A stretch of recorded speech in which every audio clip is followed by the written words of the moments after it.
Good morning, dear students. In the previous class, we were discussing about the use of may and might. Today, we discuss about the use of should. We use should for general advice, general suggestion and proposal. General advice के लिए और general रूप से हम किसी को कोई suggestion करते हैं उसके लिए, और कोई जनरल रूप से कोई प्रपोजल के लिए हम शुड का यूज़ करते हैं. For example, you have such a beautiful voice. तुम्हारी एक ब्यूटीफुल आवाज़ है, इस वजह से you should sing for us. हमारे लिए तुम्हें एक गाना गाना चाहिए, एक सॉन्ग गाना चाहिए, क्योंकि तुम्हारी आवाज़ बहुत अच्छी है. तो जनरल वे के अंदर हम किसी से रिक्वेस्ट कर रहे हैं, किसी से कोई बात कह रहे हैं, तो उसके अंदर हम शुड का यूज़ करते हैं. Second example, you should not give a child a knife to play with it. तुमको एक बच्चे को एक नाइफ नहीं देना चाहिए उससे खेलने के लिए. हम जनरली किसी को एडवाइस दे रहे हैं किसी को, तो उसके अंदर हम लिखेंगे हम शुड का यूज़ करेंगे. You should not give a child a knife to play with it. तुम्हें क्या है, एक बच्चे को चाकू वगैरह नहीं देना चाहिए उससे खेलने के लिए, क्योंकि ये बहुत ज़्यादा हार्मफुल है, बहुत ज़्यादा ख़तरनाक चीज़ है ये.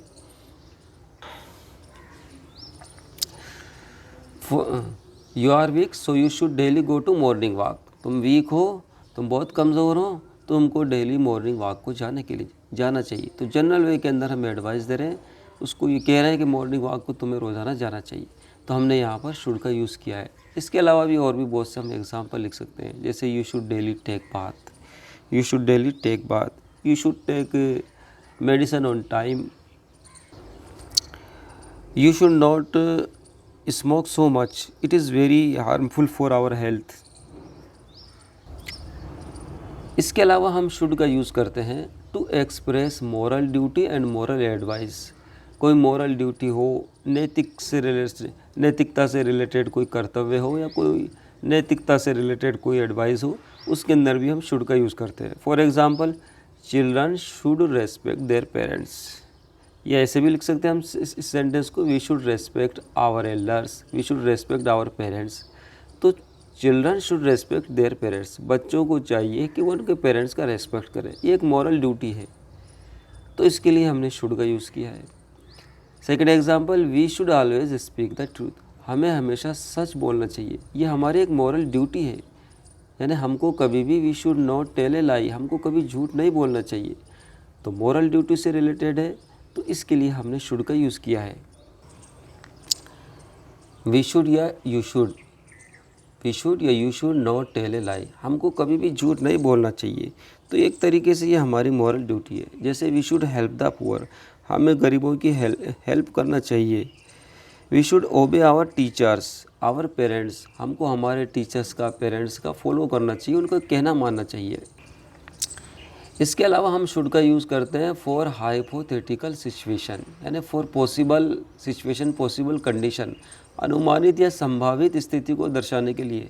जैसे he hurried lest he should be late, उसने जल्दी की कहीं के वो लेट न हो जाए. लेस्ट का मतलब है कहीं ऐसा न हो कि वो लेट हो जाए, कहीं ऐसा न हो. लेस्ट मीन वॉक केयरफुली, बहुत केयरफुली तरीके से चलो. लेस्ट यू शुड स्लिप, कहीं ऐसा न हो कि तुम स्लिप हो जाओ. Work hard लेस्ट you should fail, hard work करो, कहीं ऐसा नहीं हो कि तुम फेल हो जाए. तो लेस्ट के साथ के अंदर हमको शुड का यूज़ करना है. LEST लेस्ट, ये लिस्ट नहीं है, लेस्ट है, तो इसके साथ के अंदर हमको शुड का यूज़ करना है. और शुड का यूज़ हम उस वक्त भी करते हैं, should can be used as a past form of shall. Indirect speech के अंदर, नरेशन के अंदर हम शेल के पास्ट फॉर्म के अंदर शुड का यूज़ करते हैं इनडायरेक्ट स्पीच में. एग्जाम्पल हम देखते हैं, जैसे आई सेड, ये डायरेक्ट स्पीच का है. I shall do this work in a week, मैंने कहा कि मैं इस वर्क को एक वीक के अंदर कर लूँगा. इनडायरेक्ट स्पीच के अंदर अगर सेंटेंस होगा तो हम इस तरीके से लिखेंगे, I said that I should. Should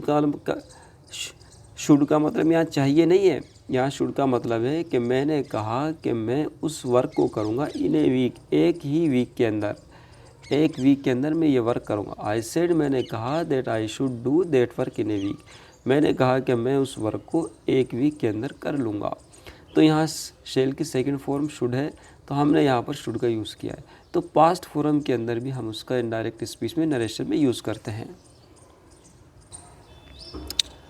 और शुड का यूज़ हम करते हैं एजम्पशंस, प्रोबेबिलिटी और एक्सपेक्टेशंस किसी चीज़ की कोई संभावना हो, कोई एक्सपेक्ट करते हो किसी के लिए, तो उसके अंदर भी हम शुड का यूज़ करते हैं। एजम्पशंस कोई पूर्वानुमान हो, जैसे this should be your brothers car, ये कार तुम्हारे भाई की होना चाहिए। This should be your brothers car, हम अनुमान लगा रहे हैं, गेस लगा रहे हैं और इस चीज़ की पॉसिबिलिटी भी है, तो इसके लिए हमने यहाँ पर शुड का यूज़ किया है। जैसे he should have reach Delhi by now, वो अब तक दिल्ली पहुँच चुका होगा। He should have reach Delhi by now, वो अब तक दिल्ली पहुँच चुका होगा, हमने अनुमान लगाया और हमारी ये सोच है कि अब तक वहाँ पर वो पहुँच चुका होगा, तो उसके अंदर हमने शुड हैव का यूज़ किया, शुड का यूज़ किया। और शुड का यूज़ हम करते हैं desire with first person. First person के साथ कोई डिज़ायर को, कोई विश को एक्सप्रेस करना हो, तो उसके अंदर भी हम इसका यूज़ करते हैं। फॉर एग्ज़ाम्पल, आई थिंक, मैं सोचता हूँ, I think that I should apply for the job, कि मुझे इस जॉब के लिए अप्लाई करना चाहिए, तो इसके अंदर भी हमने यूज़ किया है, इसके अंदर हमने शुड का यूज़ किया है, तो शुड इज़ करेक्ट।